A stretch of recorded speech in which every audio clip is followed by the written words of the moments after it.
Hello students, welcome you all to our class today. In our English class, today we will discuss about phrases and clauses. In our last two classes, we have dealt with sentences and classification of sentences based on the thought or emotion the sentence expresses, and classification of sentences according to the construction of the sentence. And I think our discussion on sentences will remain incomplete if we don't revise our knowledge on phrases and clauses. First, let us learn what a phrase means. A phrase is a group of words that often does the work of an adjective, adverb, or a noun in a sentence. A phrase does not contain a finite verb, but it may contain a non-finite verb like infinitive, participle, or gerund. In itself, a phrase cannot make complete sense, but does have meaning with its relation to some part of the sentence in which it appears. It expresses an idea. A phrase has no subject and no predicate. It constitutes a simple element in a sentence. So, in short, a phrase is a word or a group of words that is not a sentence but acts as a part of speech in a sentence. For example, the chain is made of gold. So here, made of gold is an example of a phrase. Once upon a time there lived a king. Once upon a time is a phrase that denotes time. So these are few examples we often use in sentences. Now, phrases are classified into three major categories. First, adjective phrases. Number two, adverb phrases. And the last one is noun phrases. Let's start our discussion with noun phrases. Here we have two sentences. He dislikes cats, and sentence B, he dislikes getting up early. Now girls, let us examine these two sentences. In sentence, he dislikes cats, the word cats is a noun and it is the object of the verb dislikes. Similarly, in the sentence, he dislikes getting up early, the group of words getting up early is the object of the verb dislikes. Hence, the group of words getting up early does the work of a noun. This group of words getting up early is called a noun phrase. So, a group of words that does the work of a noun is called a noun phrase. Now let us examine some other examples. First, to swim well requires a lot of practice. To swim well is a noun phrase as well as a lot of practice is again another noun phrase used in a single sentence. Next, we have she loves talking about sports. Talking about sports is a noun phrase. And the last one, to win the first prize is her ambition. So what is her ambition? To win the first prize. So here, to win the first prize acts as a noun in the sentence and so it is a noun phrase. Now girls, let's discuss adjective phrases. But before doing so, let us just examine this pair of sentences. Sentence A, she wears a diamond necklace, and sentence B, she wears a necklace set with diamonds. Now if you minutely examine or study both the sentences, you'll find that in sentence, she wears a diamond necklace. The word diamond is an adjective describing the noun necklace. Similarly, in the sentence, she wears a necklace set with diamonds. The group of words set with diamonds is again describing the very particular noun necklace. And hence, this group of words does the work of an adjective and is called an adjective phrase. So, a group of words that does the work of an adjective is called an adjective phrase. Now, let us take 3 more examples to understand it in a better way. First, it is meadow covered with grass. So instead of saying it is a grassy meadow, we are using covered with grass, the adjective phrase. The second one is he is a cricketer by profession. So girls, we could have also said that he is a professional cricketer, but instead of saying that, we are using an adjective phrase just to describe the same cricketer who is by profession a cricketer. And the last one is he wore a turban made of silk. Again, we could have said that he wore a silk turban. So instead of saying that, we are using an adjective phrase made of silk to describe the turban. So these are few examples of adjective phrases, a group of words that does the work of an adjective in a sentence and is thus called an adjective phrase. The last in the list we have adverb phrases. Sentence A, he behaved rudely, and sentence B, he behaved in a rude manner. Now girls, if you minutely examine both the sentences, you will find that in the first sentence we have used rudely, an adverb of manner, and it shows how. How did he behave? He behaved rudely. And this adverb is actually replaced in sentence number B with a phrase in a rude manner. So, a group of words that does the work of an adverb in a sentence is called an adverb phrase. Now let us take some other examples. You can find this pen in all places. In all places again is an adverb phrase. Right at an early date. And the last one is his son lives in a foreign country. In a foreign country is again a adverb phrase that we have used in this sentence.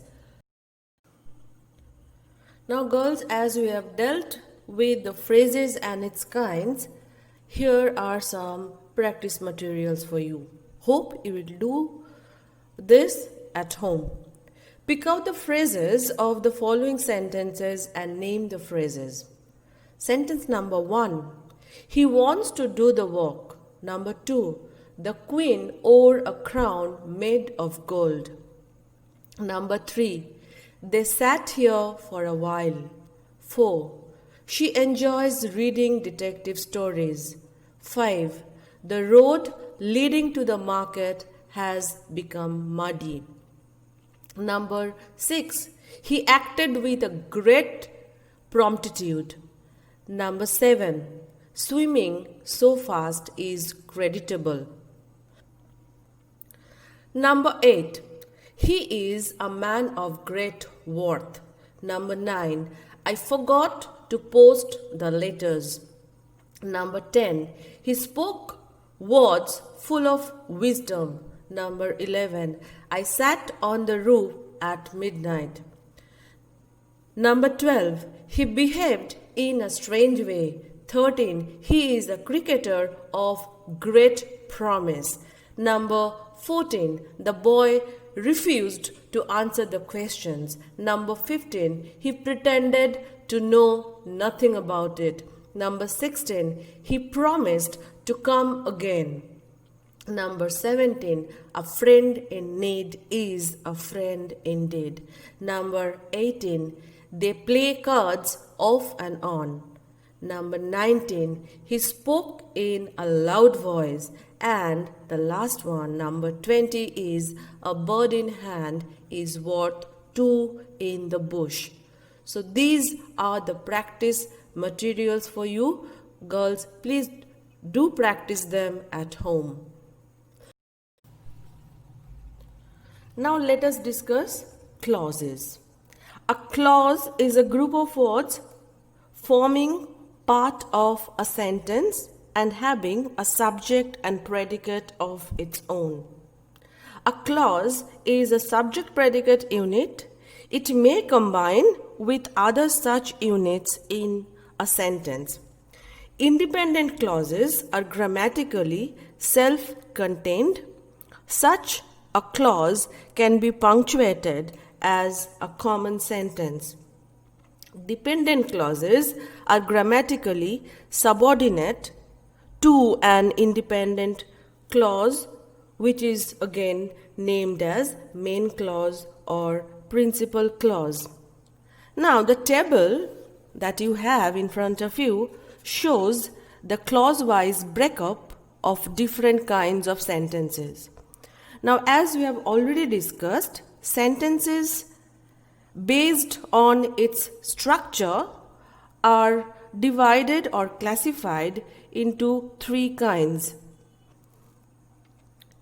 And they are simple, complex, and compound.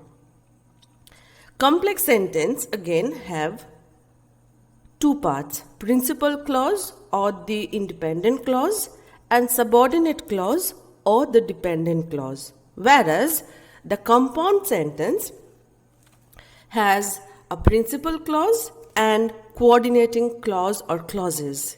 And these coordinating clauses are combined together with coordinating conjunctions such as for, and, nor, but, or, yet, and so. Now, today we are going to discuss in detail the subordinate clauses. The subordinate clauses are again divided into three kinds: noun clause, adjective clause, and adverb clause. Now let us start our discussion with noun clause. A clause which does the work of a noun is called a subordinate noun clause. And a subordinate noun clause can be the subject of a verb. For example, what he said was very interesting. The clause what he said is actually the subject of a verb. Then next we have the object of a transitive verb. She says that she did it. That she did it is the noun clause and it is used as an object. Then we have the complement of a verb of incomplete predication. Life is what we make it. What we make it is a subordinate noun clause and it is used as the complement of a verb of incomplete predication. Then we have the object or complement of a preposition. Pay heed to what he says. To what he says is the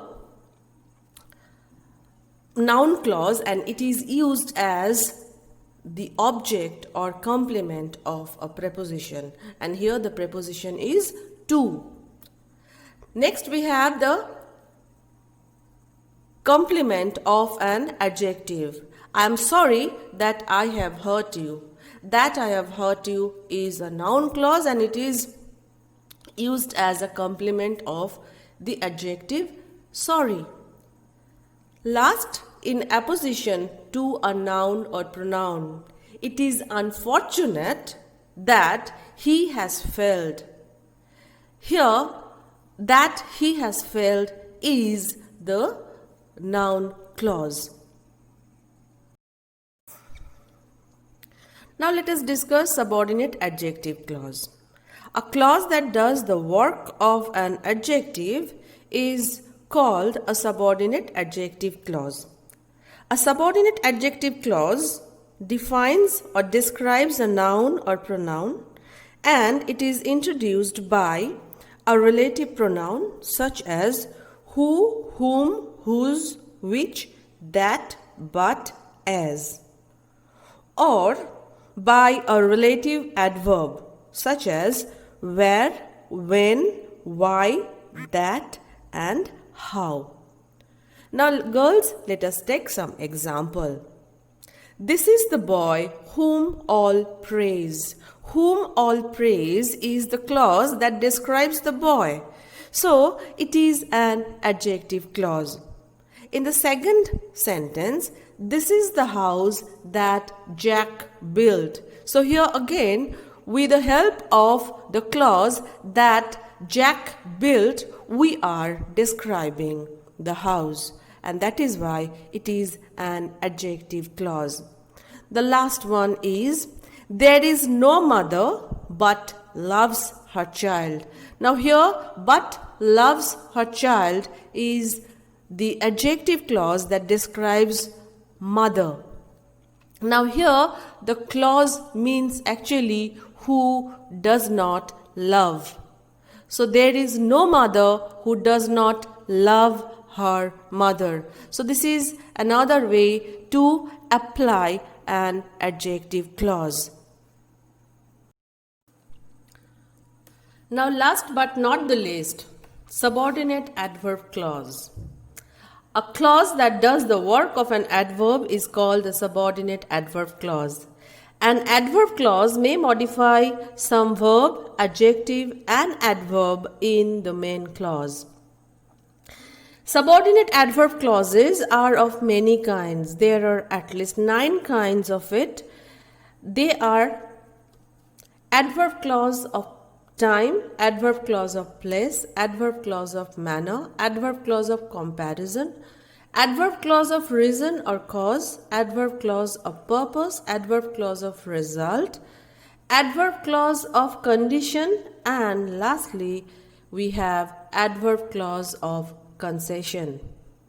Now, the principal subordinating conjunctions that we use for adverb clause of time are as, when, whenever, while, since, after, before, until, as soon as, no sooner than, once, now, the moment. For example, now you mention it, I do remember.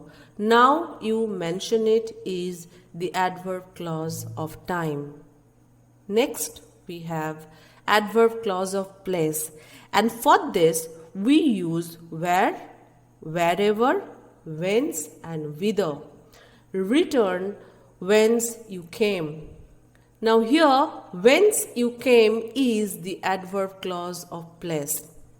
The third one is adverb clause of manner, and for this we use as and as if. For example, do it as I do. As I do is the adverb clause of manner. The fourth one is adverb clause of comparison, and for this we use as, than, etc. He speaks English much better than he writes it. Than he writes it is the adverb clause of comparison. The fifth one is adverb clause of reason or cause. And for this we use as, because, since, that. For example, I am glad that you like it. That you like it is the adverb clause of reason or cause. The sixth one is adverb clause of purpose. And for this, we use so that, in order that, for fear that, and lest. For example, bring it nearer that I may see it better. That I may see it better is the adverb clause of purpose. The seventh kind is adverb clause of result, and for this we use so that and etc. He is so weak that he cannot walk. That he cannot walk is the adverb clause of result.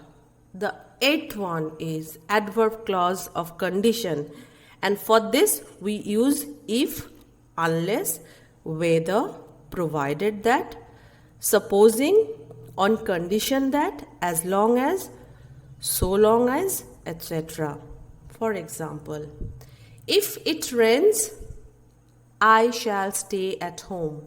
If it rains is an example of adverb clause of condition. Lastly, we have adverb clause of concession, and for this we use although, though, even though, even if, while, whatever, wherever, whenever, no matter, etc. For example, although he is over 80, he is still very active. Although he is over 80 is the example of adverb clause of concession. So girls, this was a detailed discussion on the three different kinds of clauses that subordinate clauses that we have. Now here are some practice materials for you. State which of the following sentences are simple, which are complex, and which are compound. In case of complex and compound sentences, separate the clauses and name them. Number 1. Every morning I go to the market to buy vegetables. Number 2. A guest is unwelcome when he stays too long. Number 3. Come when you like. Number 4. He is a man of wonderful patience. Number 5. I have no time to waste. Number 6. This evening I shall meet you in the park. Number 7. Michael then told Luke that originally he had intended that they should both build a sheepfold. Number 8. On hearing this account of his father's intense affection for him, Luke could not help bursting into tears. Number 9. He believed firmly that the feeling developed in a story must give importance to the action and situation. And number 10. Eliot, who died peacefully on 4th January 1965, was buried in East Coker. Number 11. Everybody desires success in life, but few attain it. 12. The best form of prayer is to love one's fellow man. Number 13. A man without a definite aim cannot succeed in life. 14. The more countries a general conquers, the greater the fame he wins. Number 15. Everybody knows that death is the inevitable lot of all. However much one may try to avoid it. Number 16. Napoleon said that it was his mother's inspiration that led him to greatness. Number 17. Louis XIV, King of France, who maintained one of the most elaborate courts in Europe, lived more lavishly than any other monarch. Number 18. So I reflected as I watched the scared bull lick up the rice from the dozing beggar's bowl. Number 19. Being stupid and having no imagination, animals often behave far more sensibly than men. Number 20. It was said that the eclipse of the sun would be visible from Benares. Number 21. It has been wisely said that the adjective is the enemy of the noun. Number 22. He remains moveless as the ball is delivered. Number 23. After I got out of the lower forms, the masters of which were frightening bullies, I was contented enough. Number 24. I have no desire to import any knowledge I have to others, nor do I feel the need to correct them if they are wrong. And the last one is, it is a relief to me when I can get away and read a book. So girls, in today's class, we have thoroughly discussed phrases and clauses. Although I have read out the sentences, the exercise part for you, you may, if you feel like, you may pause the video and take down the sentences. Do practice at home. Thank you all.